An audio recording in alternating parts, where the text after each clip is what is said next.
Bueno, buenas tardes a todos. Voy a empezar con la clase 4 eh, de patrones de arquitectura. Eh, Ahí están ingresando algunos más. Eh, bueno, arrancamos. Cualquier duda, pregunta, ya saben que pueden abrir el micrófono y listo. Les recuerdo que, como les decía, eso a mí me viene bien porque voy viendo cómo viene la cosa. Bueno, primero un repaso de lo que veníamos viendo. O sea, en las clases anteriores lo que vimos era la definición de arquitectura, las ventajas de diseñar arquitectura, especialmente lo que vimos en la charla que dio Gustavo Rossi, el rol del arquitecto o del equipo de arquitectura. Eso depende siempre del tamaño del proyecto. Proyecto chico, lógicamente, por ahí un mismo desarrollador es el arquitecto. En proyectos más grandes los roles se van distribuyendo. Vimos cómo documentar con el modelo C4 y con Swagger. Y también vimos los 12 Factor App, que son básicamente no sugerencias, sino indicaciones de cómo codificar bien, cómo organizar la configuración del proyecto para que de alguna forma orienta la portabilidad, el despliegue, fácil de escalar y la integración del proyecto. Bueno, muchas de estas cosas son las que vamos a empezar a ejercitar en las próximas prácticas. Hoy vamos a ver un tema que tiene que ver con la eficiencia y la performance de nuestro sistema. Entonces, para eso tenemos que ver cómo medimos esas variables. De este libro saqué algunas variables de medir que nos van a ayudar a, nada, a ver si el sistema está funcionando bien o no está funcionando bien. Una primera variable es el response time, que es básicamente el tiempo de respuesta, que es desde la petición hasta que el sistema nos devuelve un resultado. Puede tratarse de una acción en una interfaz de usuario, apretar en un botón, o la llamada de un API. La llamada de un API se va a medir el response time entre que haces la llamada y recibís la respuesta. Responsiveness se refiere a la rapidez con la que el sistema acusa recibo de la solicitud. En algunas aplicaciones, aplicaciones históricas monousuario, cuando vos cliqueabas en un botón, el botón reaccionaba, se marcaba como que lo habías presionado. Este feedback es esta variable. En las aplicaciones web puede ser distinto, puede haber un feedback del botón, pero hay veces que uno no cliquea en un botón, sino que cliquea en otros iconos o en otras palabras o en otros elementos de la interfaz, que lo ideal sería que reaccionen cuando uno cliquea, porque si el usuario no sabe si el sistema le reaccionó, no sabe si la petición que hizo la acusó o no la acusó. ¿Se entiende? Entonces, este tiempo también es una medida, se puede medir. O sea, cuando uno hace una petición y el sistema o pone una ruedita o cambia el color del icono o hace alguna cosa para que indicarte a vos que recibió la petición. ¿Okay? Muchas veces el response time es malo, pero si tiene un buen responsiveness, no te duele tanto que sea malo el response time. Aunque uno siempre quiere una respuesta rápida, pero peor sería que no te acusara recibo de que vos le pediste algo. ¿Se entiende? Eso, bien, espero que sí. Otra variable es la latencia. La latencia es el tiempo mínimo que tarda entre que el request llegue al otro lado, digamos. Por ejemplo, si es una llamada eh, a un endpoint, el tiempo mínimo en que uno hace la llamada y se recibe del otro lado. Esta medida tiene que ver, por ejemplo, cuando vos haces llamadas que no están en el mismo lugar, no están en la misma máquina. Vos, por ejemplo, tenés la base de datos separada de tu... la base de datos está instalada en otra máquina. La latencia es la distancia, el tiempo que va a tardar entre llegar de una máquina a la otra. ¿Qué pasa? Si nosotros tenemos alguna parte del sistema acá y otra parte del sistema está en otro país, en otro lugar, en otros servidores, bueno, ahí la latencia puede ser grande. Porque puede no estar en la misma red, puede no estar eh, accesible de forma instantánea. Entonces, esa latencia va a eh, deteriorar mucho el response time. Este no, porque el responsiveness no te lo va a alterar porque eso es una reacción que toma generalmente la interfaz en el momento que uno hace la petición. Pero el response time sí va a tardar porque se va a incrementar, porque la latencia es una medida que no se puede, una vez que está el sistema instalado, no se puede mejorar, porque son las condiciones en que un servidor está conectado con otro. ¿Ok? El through output es la cantidad de cosas que puede hacer un servidor o que puede hacer un sistema en una unidad de tiempo. Por ejemplo, puede hacer 20 transacciones por segundo, 30 transacciones por segundo. Esa es una medida de eficiencia, de alguna manera. Uno tiene un sistema y dice, bueno, este sistema puede atender a 20 usuarios por segundo, o a 30, o a 40, puede hacer tantas transacciones por segundo. Es una medida que suele ser muy útil para ver si las condiciones en las cuales está instalado el sistema, o sea, el hardware en el cual está instalado, es razonable o hace falta mejorarlo para atender mayor cantidad de transacciones por segundo. ¿Okay?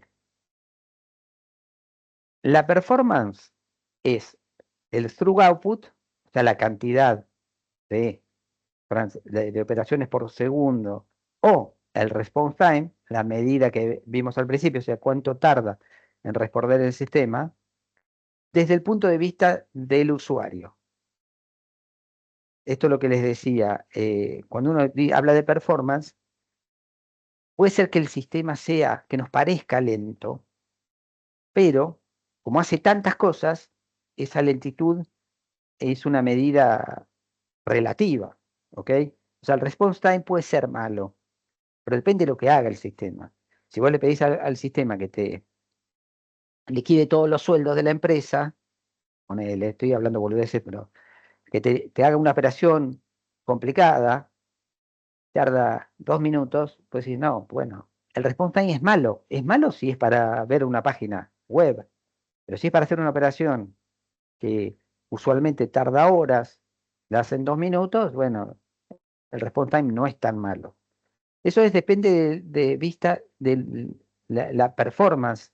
Es una medida relativa a lo que hace el sistema y a lo que está esperando el usuario.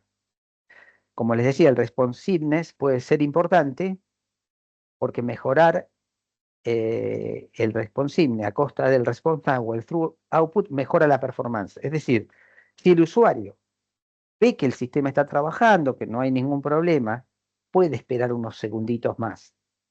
Esa es la conclusión un poco que se saca de estas medidas. El load o la carga, es la medida de carga del sistema, se puede medir, por ejemplo, en cuántos usuarios pueden ser atendidos. Es una combinación de response time, que por ejemplo el sistema tarda 0,5 segundos con 10 usuarios y 2 segundos con 20. Entonces ahí te das cuenta que si tu objetivo es que atienda a 20 usuarios, bueno, tenés que vos evaluar si 2 segundos es una medida razonable de performance para tu sistema. Pero si te parece que 2 segundos es mucho, bueno, tenés que mejorar las condiciones de la infraestructura porque vos vas a tener 20 usuarios y bueno, necesitas que te responda más rápido que 2 segundos. ¿Se entiende hasta acá? Entonces, todas estas medidas nos van a ayudar a determinar las acciones que tenemos que tomar para mejorar alguna de estas medidas. Sigo repasándolas para la degradación. Esto es una medida que indica cómo va variando el response time con el load. O sea, a medida que van aumentando la cantidad de usuarios, cómo cae el response time.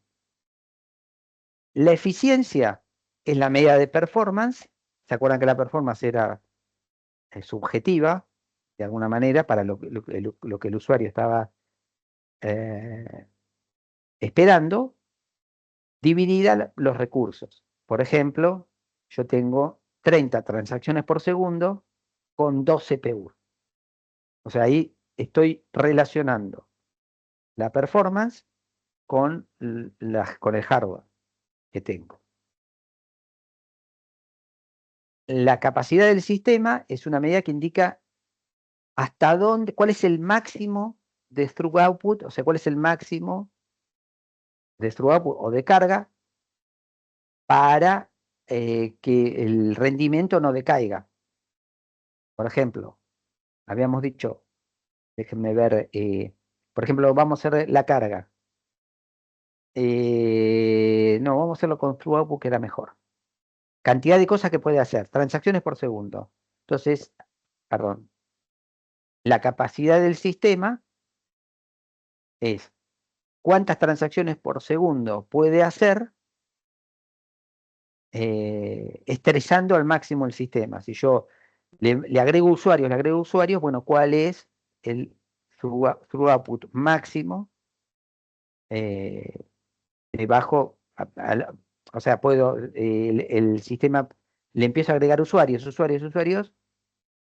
cuántas transacciones hace, cuál es el máximo de transacciones, hasta llegar al umbral de que ya es inaceptable, por ejemplo, o se cae el sistema o se tarda demasiado tiempo. Entonces, esa es la capacidad del sistema, es una medida que relaciona lo que se puede hacer con el tiempo aceptable, con un tiempo aceptable. Acá yo hacía el ejemplo de 2 segundos, 20 usuarios. Bueno, si esto es 2 segundos, es un límite, para nosotros no puede tardar más de 2 segundos, quiere decir que nuestra capacidad del sistema es atender a 20 usuarios. ¿Ok? Y la scalability es una medida que indica cómo afecta la performance a medida que vamos agregando o quitando hardware.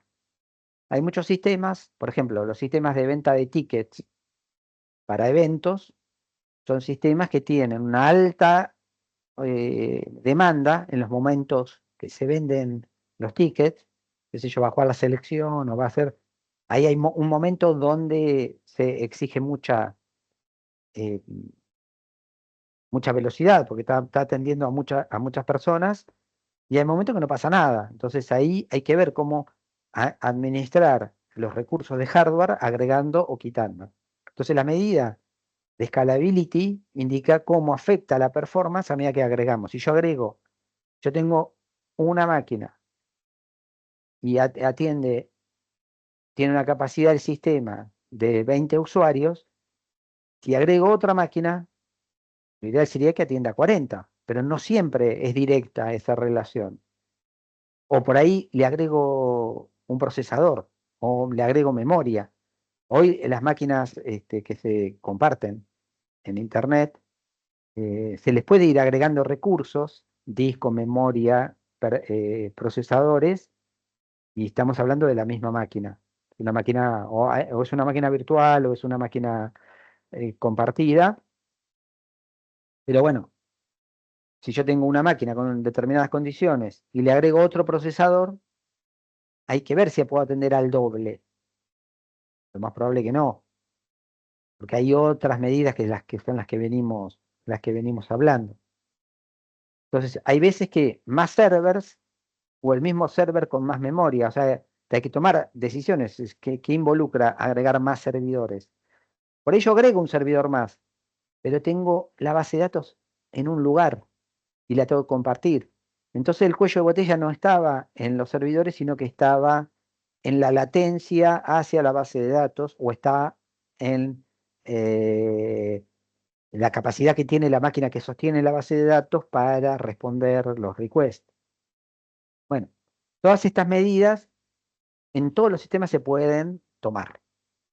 La escalabilidad, la capacidad, la eficiencia, la performance, todas estas medidas se pueden tomar y bueno, es responsabilidad de un poco el arquitecto y los DevOps de determinar las medidas para corregir o mejorar o incluso preparar el sistema. Si nosotros hoy estamos armando un sistema desde cero, podemos tomar medidas desde el diseño de la arquitectura que facilite la escalabilidad, ¿eh? Que sea un sistema, sobre todo lo más de todas las medidas, que yo creo más importante es que es esto de facilitar la escalabilidad, que si yo agrego hardware o agrego, pueda fácilmente escalar.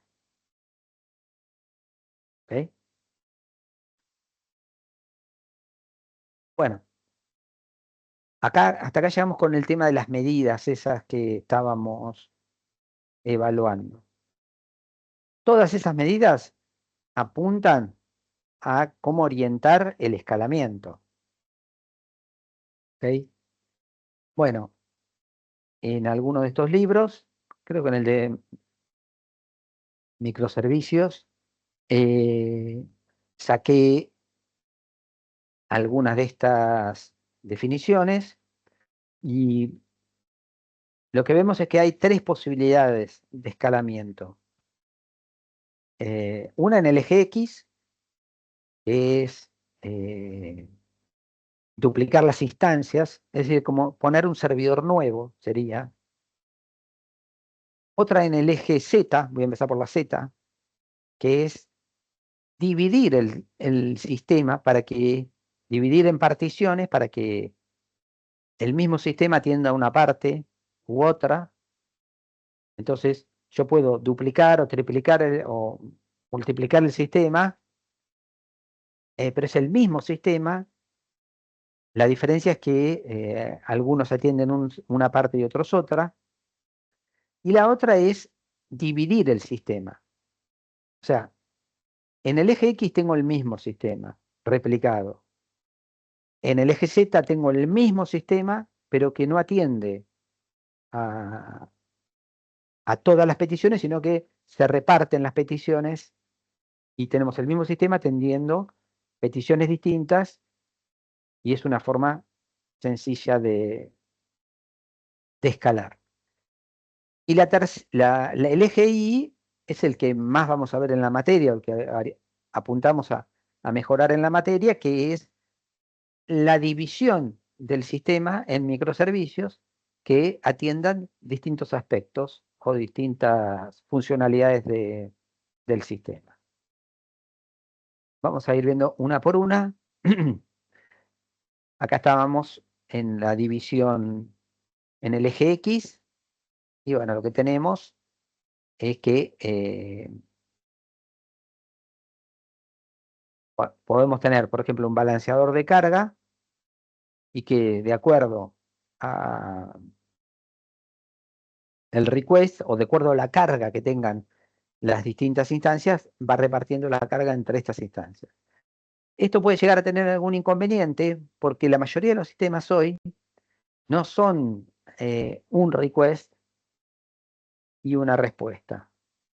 Muchos de los sistemas interactúan con entre el cliente y la aplicación, y generalmente se realizan muchos requests, más con las tecnologías modernas de tipo React, y en la página del cliente tiene pequeñas componentes que van consultando y haciendo varios requests, y por ahí los requests están relacionados, porque uno tiene en un formulario, tiene la provincia, ponele, entonces le va a mostrar las localidades. Entonces hay un vínculo ahí entre provincia y localidad y tal cosa, o tiene algunos datos que el usuario está cargando en un formulario. Entonces, muchas veces el balanceador tiene que tener en cuenta quién lo había atendido a este cliente para que lo siga atendiendo la misma aplicación, porque la aplicación no están preparadas para que el request original, un request intermedio, sea atendido por otra instancia porque no tiene los datos previos para contestar el segundo request. No sé si se entiende a lo que voy. Y además hay que ver que estas aplicaciones tienen que estar muy bien hechas para que se puedan, por ejemplo, no tienen que tener estado, que es bueno, una de las cosas que vimos en la clase anterior.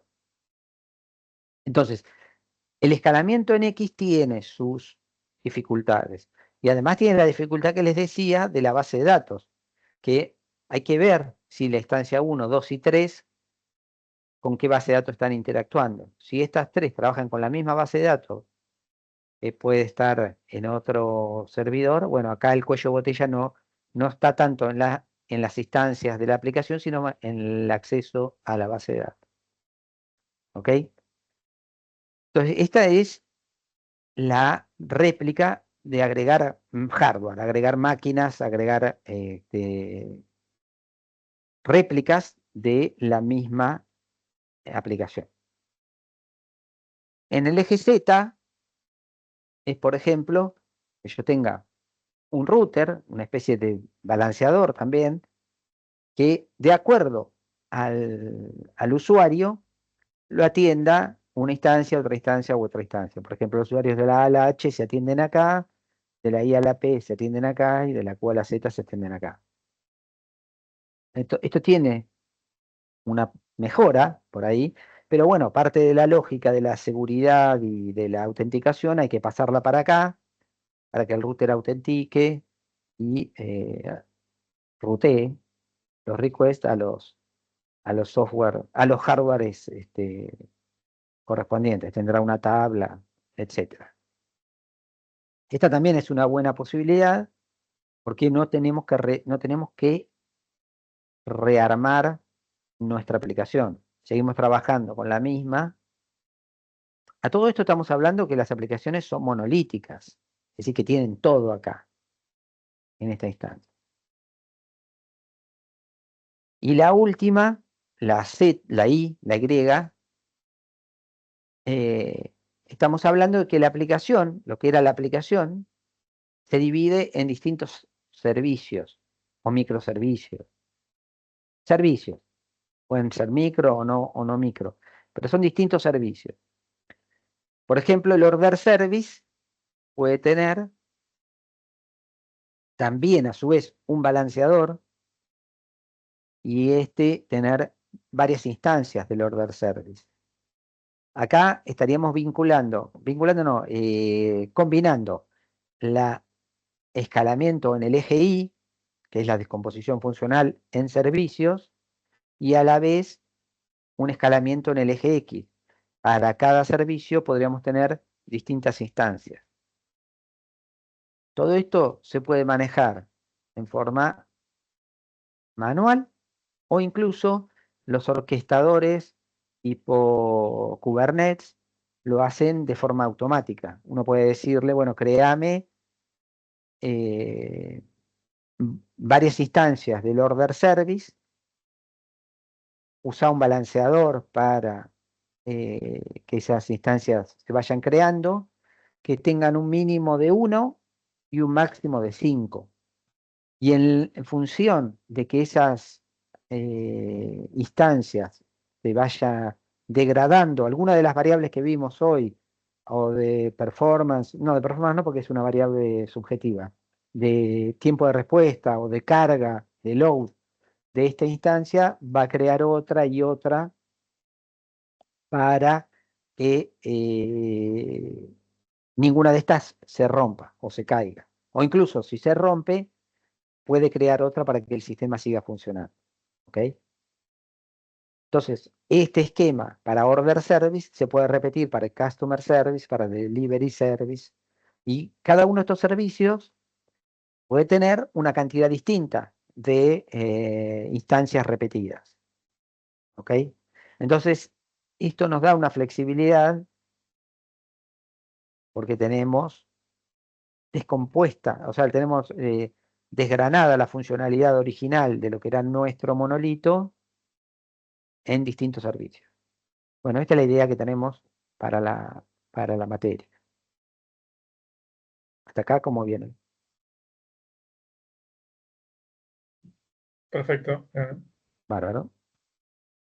Cualquier duda me interrumpe. Bueno, ahí medio terminamos en el tema de lo que es escalamiento y vamos a empezar a hablar sobre patrones. Christopher Alexander era un arquitecto, inventó el concepto este de patrón, que básicamente describe un problema recurrente y una solución a dicho problema. El problema recurrente es, qué sé yo, la persona esta era arquitecto, entonces decía, esta casa es muy fría y era un problema, y la solución fue que no poner ventanas, por ejemplo, en los lugares donde la orientación era mala. Por ejemplo, si la casa estaba orientada al norte, las ventanas mejor ponerlas en el norte porque es de donde viene el sol y la luz y demás. Entonces, ahí creaba un pattern. Y eso, evidentemente, era un contexto específico, porque no es lo mismo una casa en Suecia, donde hace un frío bárbaro, entonces sí conviene aprovechar el calor del sol y las ventanas sí ponerlas bien orientadas, que ponerla en Brasil, en el norte de Brasil. Ahí lo que conviene es las ventanas ponerlas en los lugares donde da sombra y no poner tantas ventanas al sol, porque ahí sí te hace mucho calor. Entonces, lógicamente, la solución es para un contexto específico. Y bueno, esos patrones se organizaban y se conectaban entre sí. Por ejemplo, eh, si querés tener la cama, es lindo que a la mañana te dé el sol en la cama, entonces la ubicación de la cama tenía que estar cerca de la ventana que le daba el sol. Entonces ahí hay un vínculo entre un patrón y otro. Anyway, salgamos de la arquitectura. En Design Patterns es un libro que es muy conocido, que supongo que ustedes lo habrán escuchado, eh, que es Gamma y los demás, Gamma et al., Johnson, y crearon este mismo concepto para orientarlo al diseño de software. Entonces, lo que ellos proponen, un patrón de diseño, es una solución reutilizable a un problema recurrente. Entonces, lo que tenemos que ver ahora nosotros, lo que vamos a empezar a ver, es cómo usar este concepto, pero para modelar cuestiones de la arquitectura. Es decir, en el libro de Gamma hay muchos patrones, como, bueno, ahora no me estoy acordando de uno, es como, uh, Adapter, adapter, uh, strategy, es perfecto, seguí. state, creo que era uno, ¿no? No, el que es uno solo. Ay, se me fue. Singleton. Singleton. Singleton, bien, ahí está. Bueno, hay un montón de patrones. Hay algunos que son más de estructura, otros que son más de comportamiento. A cierta edad, viste, los nombres se van yendo. Pero bueno, a lo que voy con esto es que estamos buscando o estamos queriendo usar algunos patrones en el diseño de arquitecturas. Bueno, hay un libro, Patterns of Enterprise Architecture, que esto es básicamente la construcción de monolitos. Entonces, Martin Fowler estuvo recopilando de alguna manera y empezó con el patrón de layer o de layering, que básicamente decía que lo más conveniente era construir el software en capas y que las capas, uno no podía comunicarse de la capa 4 a la 2, que para eso estaba cierto orden y que vos te comunicabas de la 4 a la 3, de la 3 a la 2, de la 2 a la 1, que no había que saltar capas. Que eso era lo más conveniente para poder organizar bien algunos de los aspectos que veníamos hablando, de la escalabilidad, la replicabilidad y demás situaciones. La primera, el primer patrón así bien conocido es el cliente-servidor. Hay muchísimas aplicaciones cliente-servidor que se utilizan, por ejemplo, la de correo electrónico. Cualquier cliente de correo electrónico interactúa con una aplicación servidora de correo electrónico y entre ellas dos se intercambian información. Hay muchísimas aplicaciones web que son así, que manejan este patrón de diseño. Generalmente el cliente tiene la UI y el server tiene la base de datos. O sea, los datos están en la base de datos. Pero bueno, ¿dónde va la lógica de dominio? ¿Dónde se validan las cosas? Es decir, que valido todo en el cliente, valido todo en el server. Bueno, ustedes usan bastante, deben usar bastante correo electrónico. ¿Qué pasa si ponen mal una dirección de mail? Se dan cuenta una vez que mandaron el mail, que mandaron al servidor no sé qué cosa y 2 días después les va a contestar, no, esa dirección estaba mal. Entonces no hay muchas validaciones, no hay mucha lógica de dominio que uno pueda controlar. ¿Okay? Entonces está la interfaz del correo electrónico, levanta los mails, los muestra y demás. Bueno, hice el ejemplo con el correo electrónico, pero ustedes podrían pensar cualquier aplicación conocida con cliente-servidor. Después, la mayoría de las aplicaciones web tienen al menos estas 3 capas. Es decir, tiene una presentación, que puede ser un cliente rico en Windows, un HTML o una línea de comandos, algo. La presentación es la interfaz con el usuario, una lógica de dominio y una comunicación con la base de datos. Entonces, acá en el libro presentaban un ejemplo, es ¿qué tenemos que hacer? Queremos mostrar en rojo los productos que aumentaron sus ventas un 10% respecto al mes anterior. ¿Eso dónde va? ¿Dónde lo pondríamos acá, en este esquema? ¿Lo pondríamos en el cliente exclusivamente? Si en el cliente sería prácticamente imposible de poner porque ¿cómo sabemos cuánto vendieron el mes anterior? O suponete que nosotros tenemos una tabla que tenemos la venta del mes anterior y la venta del mes este. Ahí sería fácil y en el cliente tendríamos que tener un pequeño código o una pequeña lógica que muestre en color rojo que la diferencia sea mayor al 10%. Entonces acá nuestro sistema ya en la capa de presentación tendría cierta lógica de dominio. O lo metemos en la parte de dominio, que cuando va a preparar la página lo lo prepara, lo organiza para que esto se muestre adecuadamente. Bueno, en Esto sería lo definitiva, mismo que MVC, digamos, ¿o no? sí, esto es parecido a MVC.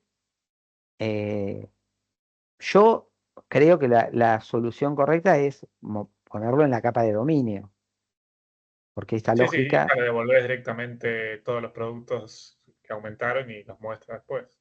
claro, este, pero bueno, si solamente es mostrar en rojo, hay muchos sistemas que tienen pequeñas lógicas de presentación en la capa de presentación. Depende de la tecnología con la cual esté hecho también. Si es una cosa es si es un cliente rico en Windows, o sea, puede ser una aplicación en, qué sé yo, C++ o alguna aplicación pesada, que a su vez tenga un servidor donde consultan algunas cosas, el dominio. No sé, hay que ver bien con qué tecnología puede haber algo de lógica en la presentación. Sobre todo si yo tengo que ordenar o cambiar el orden de las columnas u ocultar algunas cosas, eso sí puede ir en la presentación. Sí, cuando no son datos sensibles, digamos, no hay problema que sea en la presentación. Exactamente. Pero bueno, eso depende, si es una línea de comando, yo no puedo pintar en rojo nada, o no sé, hay que ver si perdón, si en la línea de comando eh, se puede presentar alguna cosa en rojo. O sea, por eso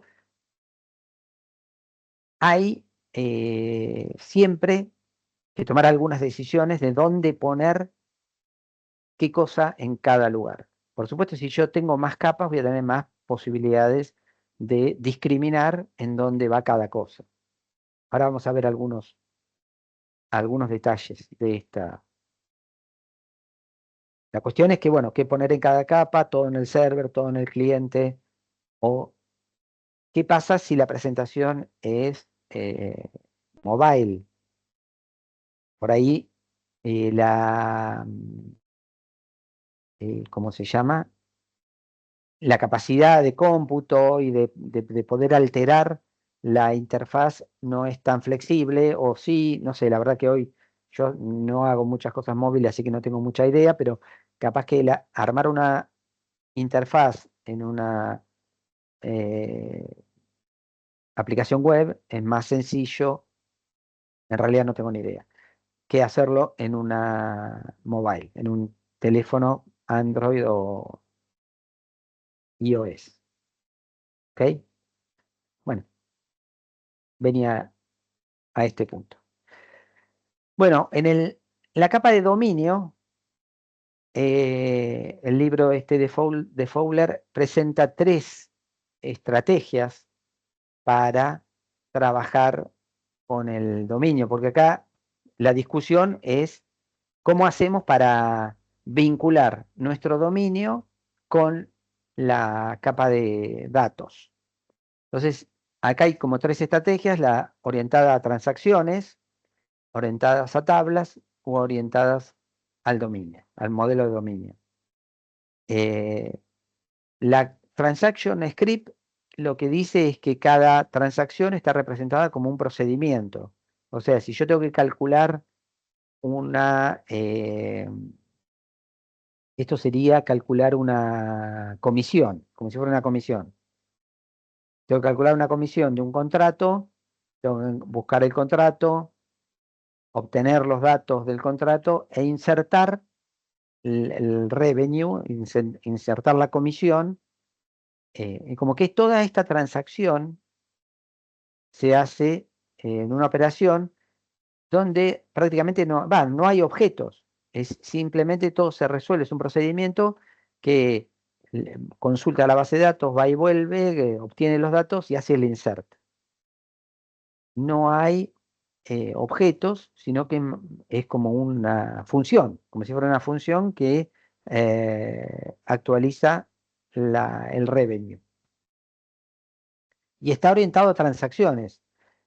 Por eso, esta transacción puede salir bien o, si sale mal, habría un rollback. O sea, básicamente es para manejar, está muy cercano, muy orientado a la base de datos. El que está, que es el table module, es como un singleton, una clase que tiene toda la funcionalidad sobre una tabla. Entonces, lo que hace es, tampoco hay objetos, pero crea una especie de dataset donde está un poquito más abstraído, pero tampoco hay objetos, y lo que hace es inserta termina insertando en esta tabla eh, el revenue o la comisión de ese contrato. No hay mucha diferencia con el anterior. Quiero tratar de entender el anterior.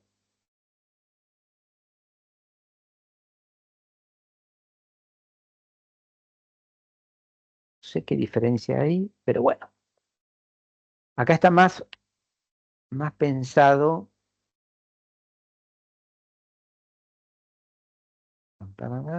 Déjenme pensar.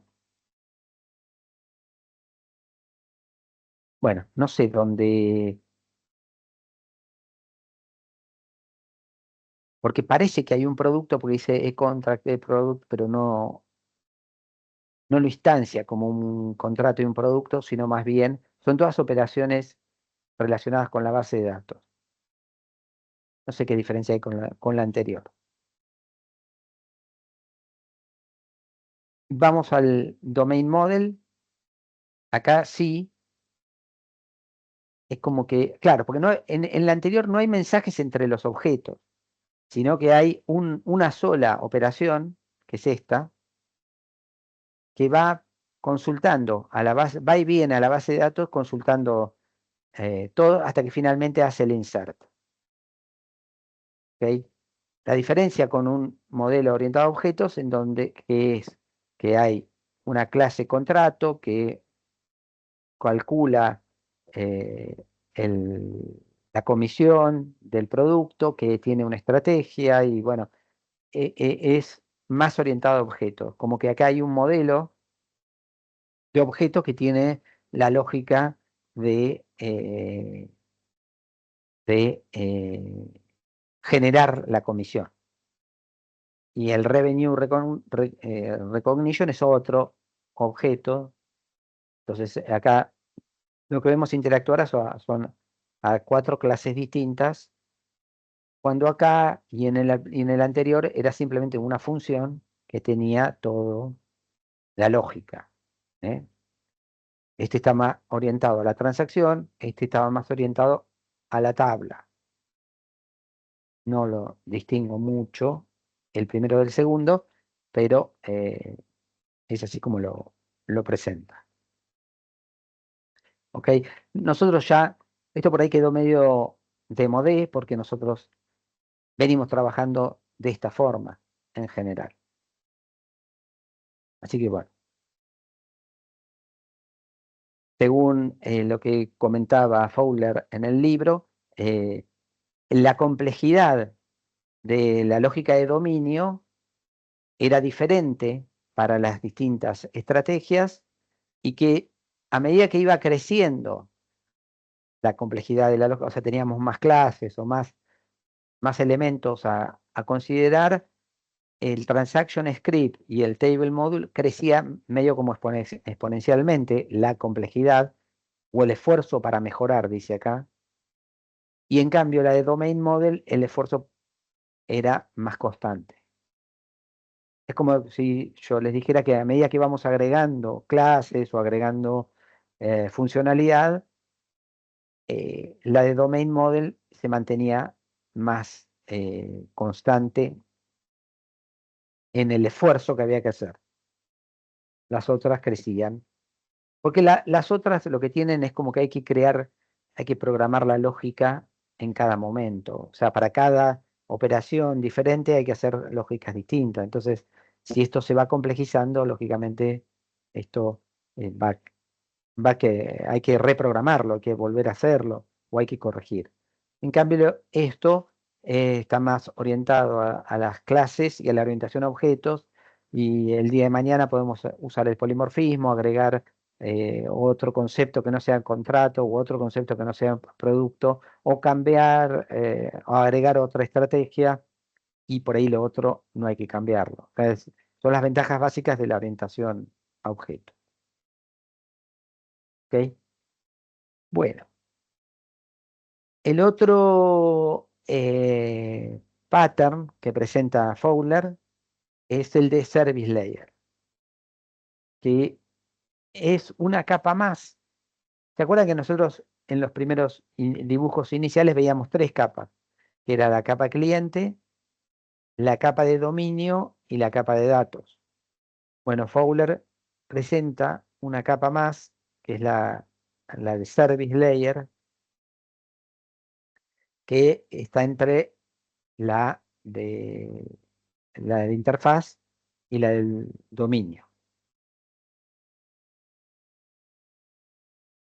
Acá dice, bueno, la UI interactúa con el dominio a través de una capa de servicio. ¿Qué mejora esto? Control de transacciones y seguridad. Porque esto enmascara, esta service, por ejemplo, todo lo que son las transacciones. Una operación que se hace con el dominio, básicamente el service tiene el begin transaction y end transaction. Empieza la transacción y la termina. Si sale todo bien, seguimos para adelante, y si hay algún error, algún problema, hace el rollback. Eso es una de las ventajas de tener esta capa de servicio en este intermedio. Lo mismo con la seguridad, lo mismo con todo. Nosotros podemos tener varios clientes distintos, incluso con distintas tecnologías, que tengan roles distintos incluso. Entonces el Service Layer nos sirve para manejar también la seguridad. No es lo mismo que entre un rol que otro. Si nosotros, por ejemplo, vuelvo un segundito a lo que estábamos hablando, en este diseño, manejar con roles, y vamos a tener que ponerle demasiada carga a la capa de dominio para controlar o transacciones o roles u otras cuestiones.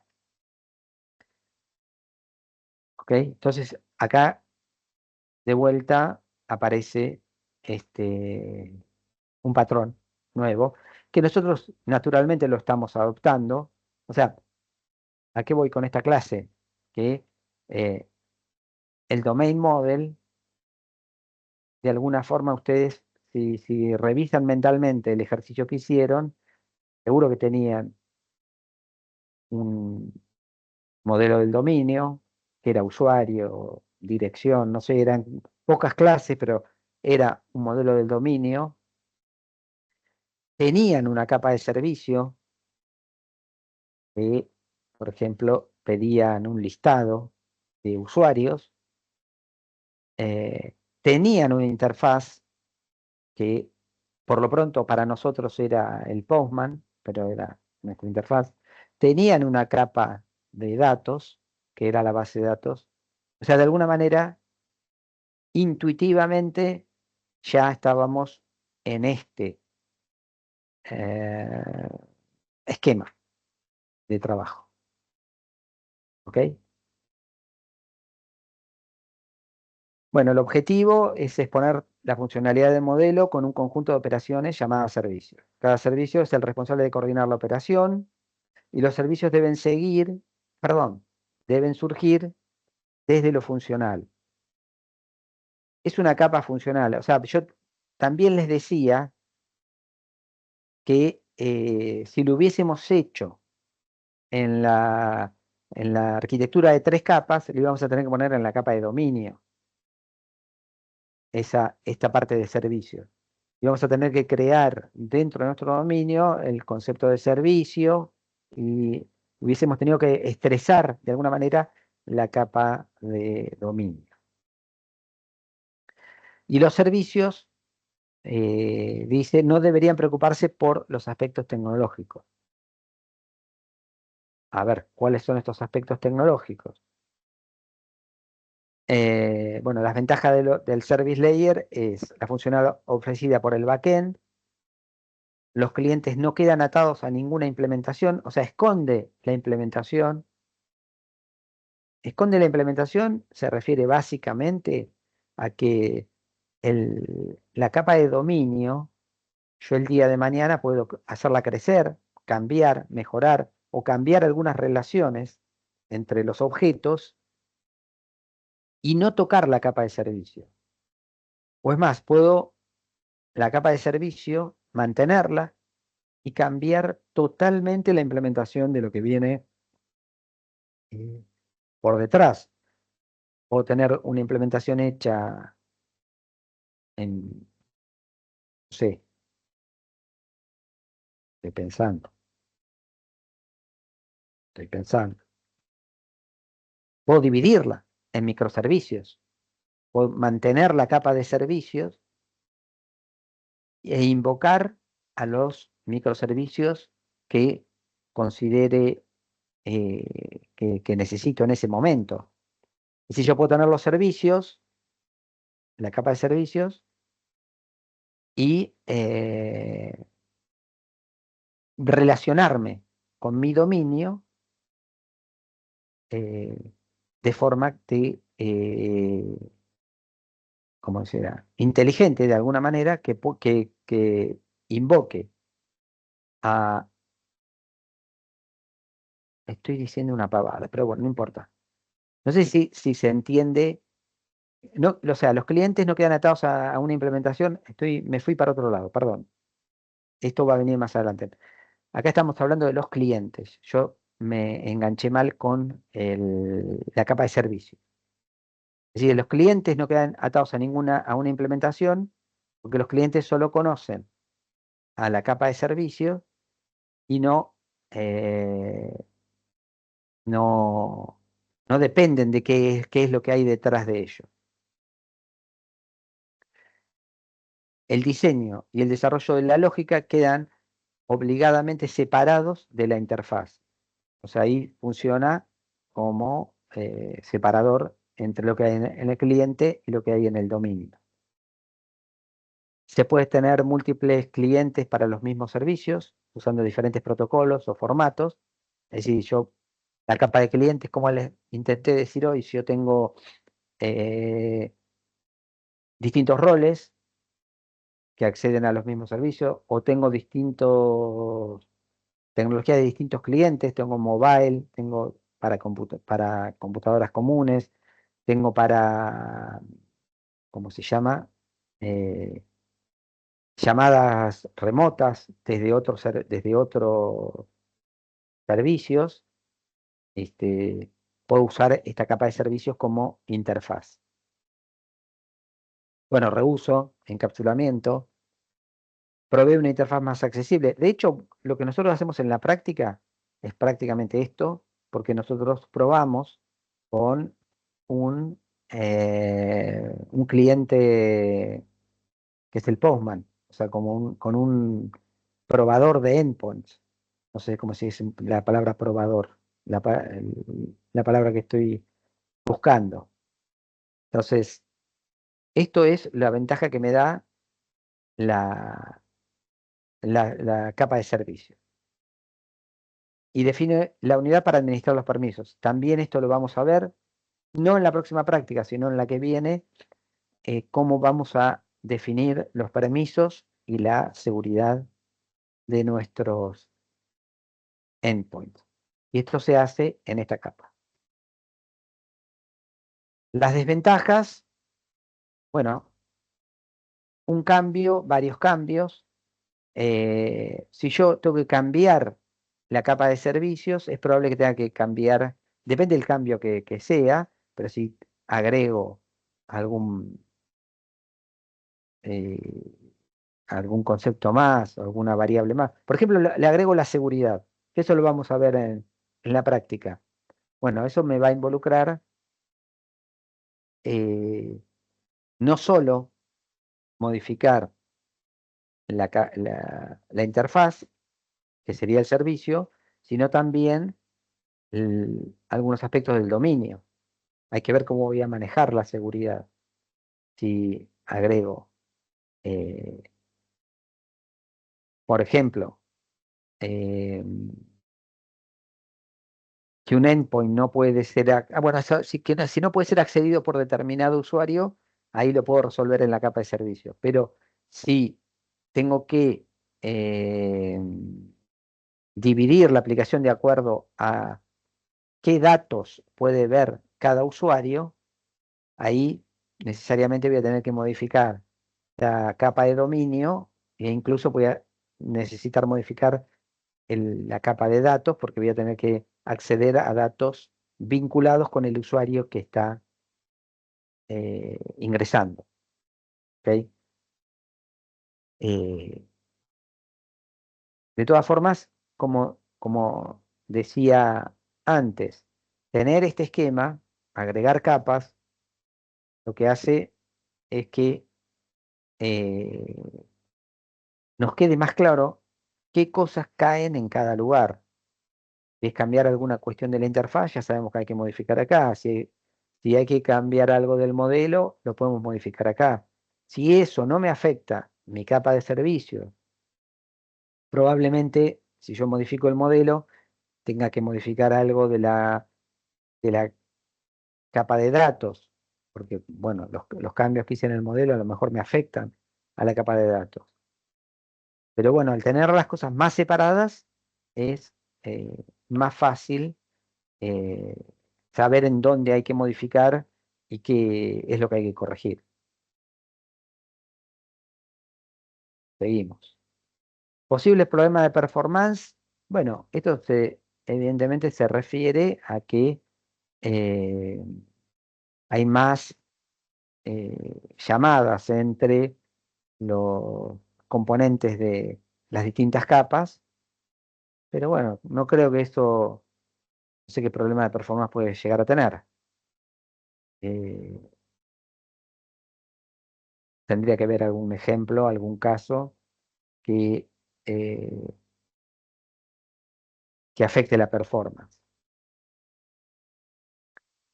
Bien, ahora vamos a ver el manejo relacionado con la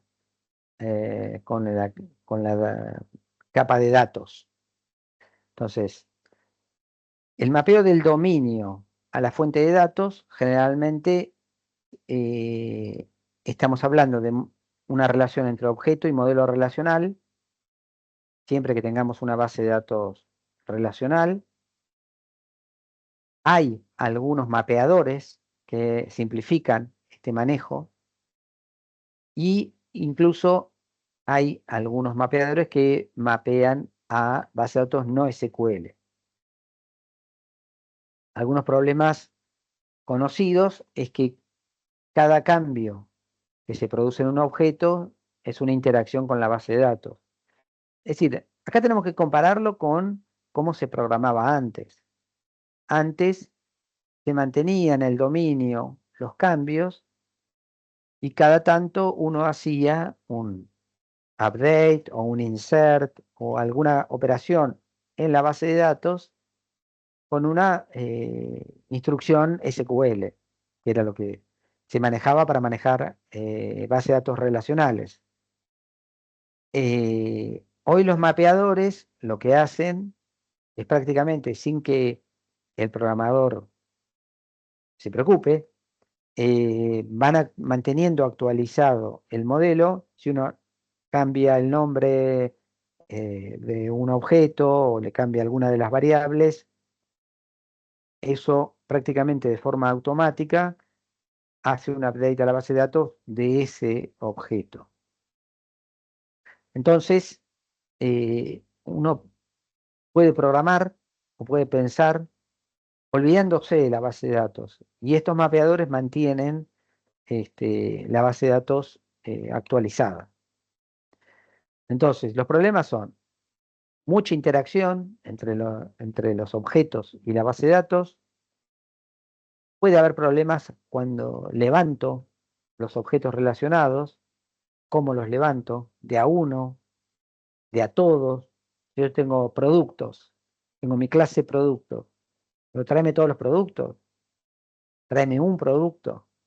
¿Qué hago? Si pongo en un arreglo, en un listado, muchos productos, me los va a ir a buscar todos a la base de datos, lo puedo paginar. Bueno, muchas de esas cosas se configuran en el mapeador. Dice, hay algunas configuraciones que te permiten decir, bueno, tráeme algunos, tráeme a medida que los voy pidiendo, tráeme de forma lazy, creo que es, que tráeme los ID nada más y a medida que te los vaya solicitando, los vas a ir a buscar. Algunas estrategias tienen pros y contras, va a depender de la cantidad de objetos.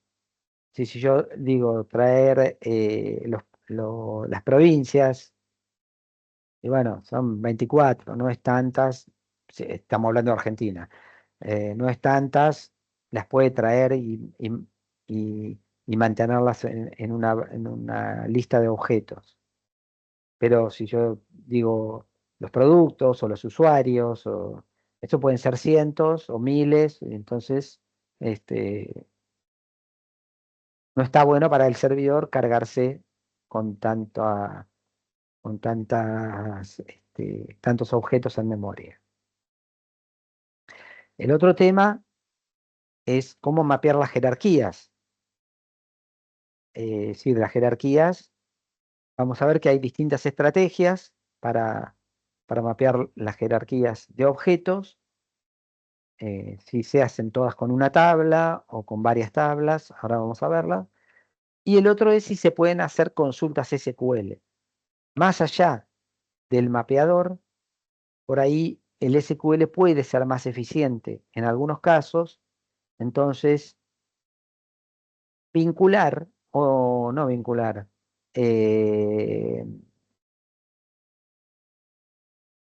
mejorar por ahí el acceso a los datos a través de consultas SQL, que por ahí rompen un poco la dinámica orientada a objetos, pero puede llegar a servir para hacer algunas consultas que involucren muchos datos, para hacer listados o para hacer alguna respuesta, por ejemplo, descargar todos los productos. Entonces eso, por ahí, algo que más orientado a una consulta SQL puede ser más eficiente. Bueno, vamos a ver estrategias de mapeo.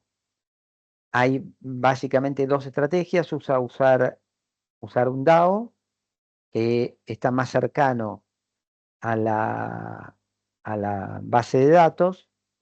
Para cada clase se crea un DAO que permite crear, leer y modificar los datos. Y la otra, que es la que creo que están usando ahora ustedes o en general, es usar una cosa parecida a un repository que está más cerca del dominio y genera los objetos del dominio. Es el que se encarga de vincular el data source con el dominio y crea los objetos. En Java hay un repository, está implementado este patrón de alguna manera, y uno puede usando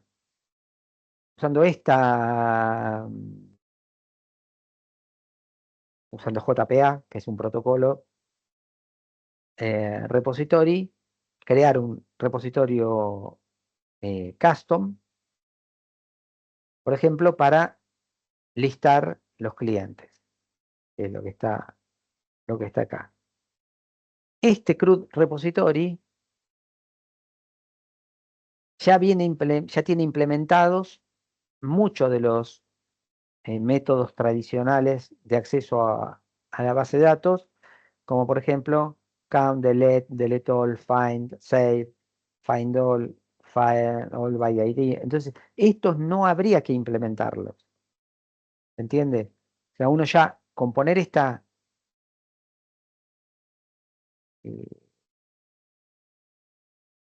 con crear esta clase, con crear esta interfase, uno cuenta en su servicio con todos estos métodos porque ya están implementados en el CRUD repository. Bueno, acá hay el mapeo lo que les conté, el mapeo a las herencias.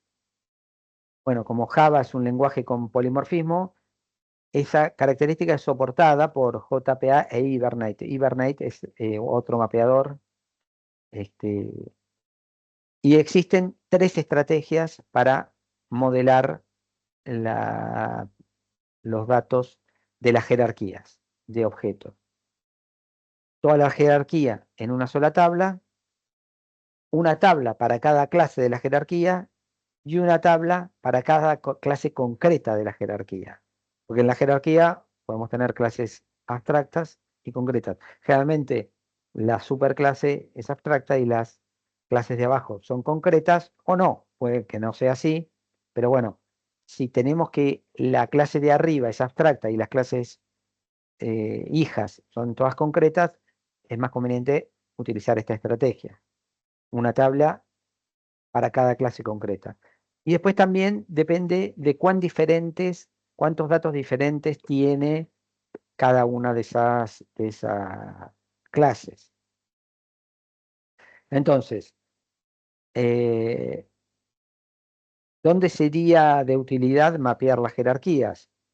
Básicamente para usar el polimorfismo y el ascender y descender en la jerarquía para estos lenguajes. Vamos a ver si creo que hay algún ejemplo acá. Si yo modelo que toda la jerarquía en una sola tabla, bueno, con JPA hay que poner esto, usar esta estrategia de single table.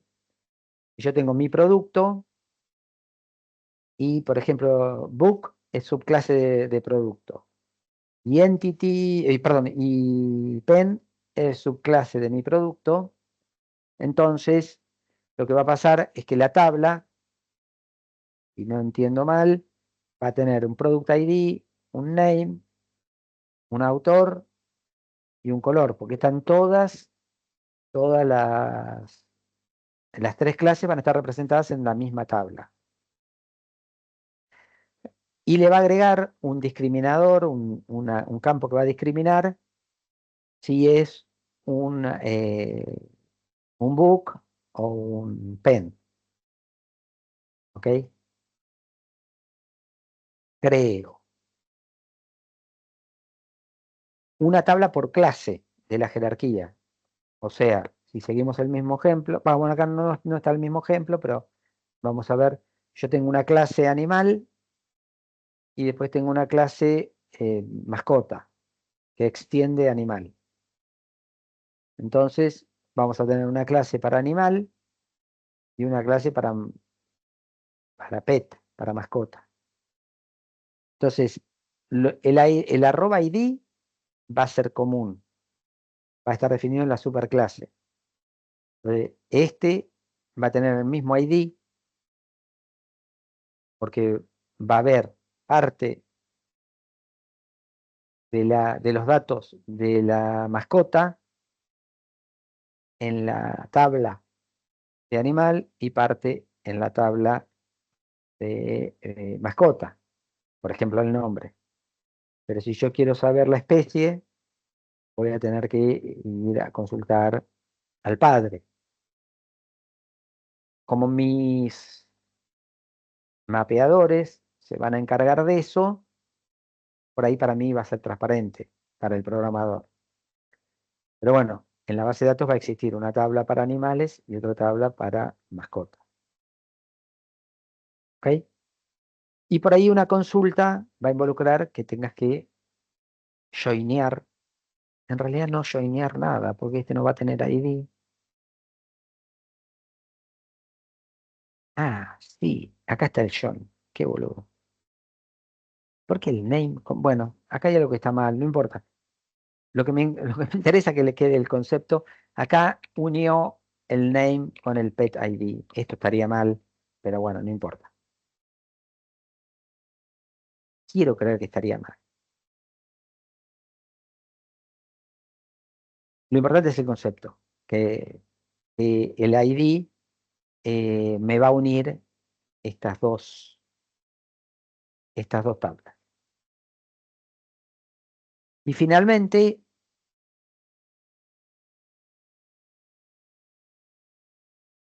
¿qué pasó acá? Una tabla por clase de la jerarquía. Y una tabla por clase.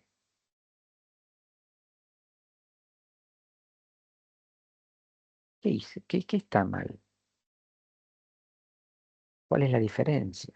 En algún momento la había entendido, pero bueno, no entiendo.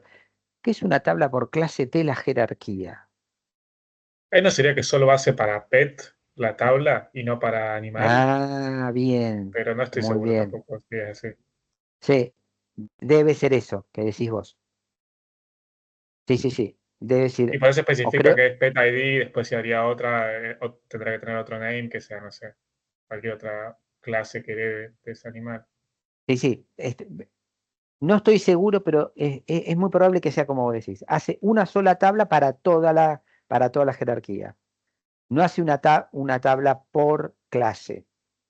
Bueno, una tabla por clase de la jerarquía. Oh, bueno, es para revisar. Y acá hace una tabla por clase. Sí, es como que hay que ver si esta es abstracta, porque en algún momento hablo de clases abstractas. Está bien, sí, es probable que es lo que vos decís, que hizo una clase PET nada más y habría que ver cómo quedan los datos de esta tabla y crea solo la tabla PET y le agrega el animal ID y la especie en la tabla de PET. Y en esta lo que hace es una por clase. Supuestamente acá hay una clase empleado, una clase full empleado y una clase part-time empleado. Que el full empleado tiene un salario y el part-time empleado tiene un hour. Como tiene una sola clase, una sola tabla, perdón, le muestra, a ver, vamos a ver cómo muestra. Si yo muestro las columnas de empleado, me muestra el ID, el long int, el big int,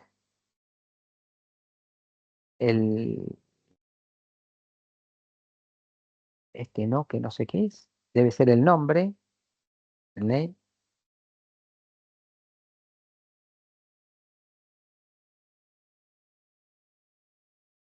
No, perdón, muchachos, hoy tengo un día. El ID es todo esto, muestra el ID, es todo esto. Es un big int de 19, es una clave primaria, no puede ser null y alguna de estas cuestiones. Ese es el ID. Este es el name, que es este de acá, varchar, y es, no sé qué será, si se puede ser nulo o no, y algunas otras cosas. Claro, Entonces, esta crea una tabla por cada una de las una clases, que claro, exactamente, y hace redundar los campos que están heredados. exactamente, Por ejemplo, acá tenemos ID name, es en azul, lo hace redundar con con el padre. Y lo mismo lo hace en exactamente, la de abajo, en el part-time. exactamente.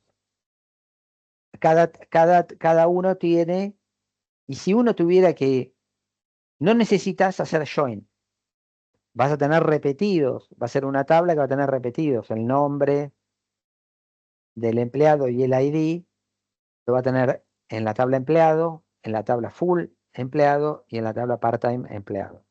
Porque el nombre va a estar repetido y el ID va a estar repetido. Y cada una tiene sus cosas específicas. Claro, las hojas tienen todos los datos acá. Claro, Por eso no repite, necesitas join, claro. claro, repite los datos, no necesita join. Este necesitaba join, pero bueno, hay que ver si hace una tabla para animal y otra tabla para pet. Lo que me parece que está mal es el join, que es lo que tendría que revisar acá. Porque acá me está joineando el name con el pet ID. A ver, volví un cachito al ejemplo anterior. Name es el atributo. A la transparencia anterior. A ver, déjame ver algo. ¿A Name. cuál? ¿Ves? Es name el nombre del atributo. Está bien. Ahora volví al anterior. Para mí ahí el error es, en este, es que debe ser animal ID, no pet ID ahí, ¿no? En la hoja. O sea, el join hay que hacerlo por animal ID ahí. Este. Ujú. Sí, sí, sí, sí, sí. Sí, lo que pasa es que no veo el pet ID. No veo, debe haber un pet ID acá. Debería haber un ID Ah. para el pet que el join se haga con ID, pet Lo que ID. pasa es que, mirá lo que dice en el primer subítem, dice el @ID, Sí, o sea, el etiquetado como identificador debe ser definido solo en la superclase, por eso no sí. tendría que estar el pet ID, porque si no lo tendría que etiquetar como ID también.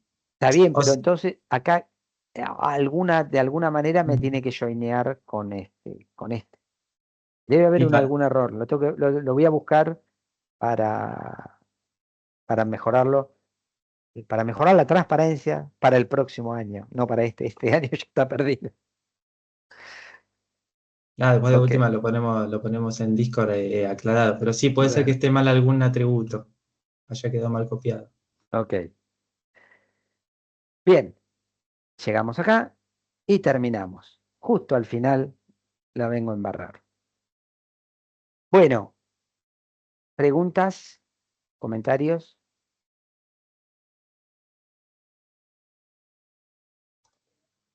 Sí, bien, bien dentro de todo, ahí eso quedó más o menos en duda, pero nada, bien. Bien. Después voy a parar la grabación.